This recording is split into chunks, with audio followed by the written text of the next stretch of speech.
Leading a busy life can be both fulfilling and taxing, but making simple changes in our daily routines can lead to significant improvements in our overall well-being.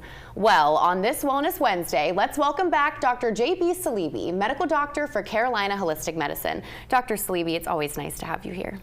Good to be here. So, how much damage can stress really cause? Well, we've sort of underestimated the amount of potential that stress has, both emotional stress and physical stress on the body. So it can be very damaging. It can exacerbate underlying conditions and lead to a lot of chronic illness. Are there any particular diseases that you see from stress more often? Sure. So you have to think of mental health, so emotional stress or even physical stress like an illness, chronic illness, can play on the mood. So depression, anxiety disorder, PTSD, those are the big ones in mental health. And then you can see it in cases of some autoimmune diseases that are triggered by added stress like MS or Hashimoto's and even cancer. You know, if you have a stressful situation and a very bad outlook on your cancer, it could make that worse. People with good outlooks, they do better with cancer therapies. And something I've been hearing is this thing called LAMPs. It's lifestyle-associated molecular patterns. Can you go into detail about what that is? Sure. So LAMPs is dealing with lifestyle. These are molecular patterns that we see, like chemical mediators within our body that turn things on and off. They maybe switch a gene on or off. They can contribute to inflammation or cytokine storms.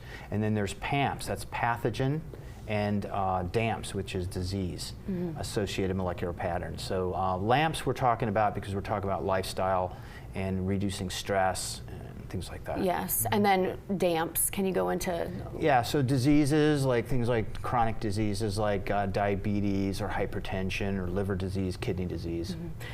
And a lot of us lead very busy lives and it's hard to find time to de-stress. What are some simple things that we can do in our everyday to distress? Yeah, well, I always preach about unplugging, so maybe taking some time off from your social media or the internet or your smartphone. Just put it down for a bit. Give yourself time to like maybe daydream, go out in nature, what we call doing earthing or grounding. That's where you take your socks and shoes off and put your feet on earth, you know, damp grass, or go to the ocean. Go to the sand, the damp sand. And actually that has some physiological effects. Electrons from the earth come through and act as antioxidants. There's meditation, there's qigong, yoga, tai chi. You know, taking up a hobby, you know, something you enjoy doing can de-stress you. Is there any particular favorite that you would recommend a patient?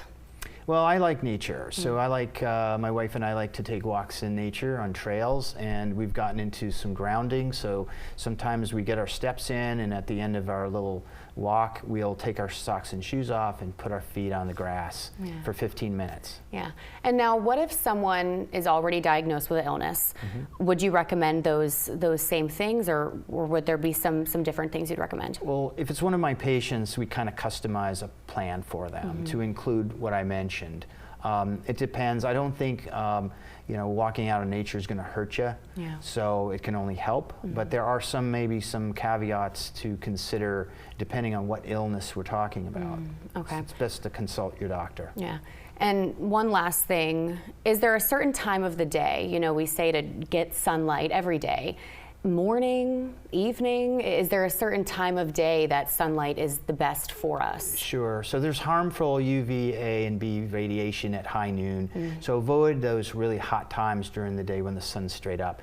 Dawn and dusk, when the sun is at 15 degrees, go out and photobiomodulate. Let the sun hit your skin. It'll go through clothing. The near infrared will go through clothing up to 9 inches. But you're making vitamin D, you're photobiomodulating, and you're in nature, and you're getting a little bit of a healthy tan. Just avoid the really hot times during the day when the sun's straight up. Absolutely. Well, Dr. Saleeby, thank you so much, and that was a nice reminder that we need to take some time for ourselves. It's always a pleasure having you here. Thank you. Absolutely. We're back in 2 minutes.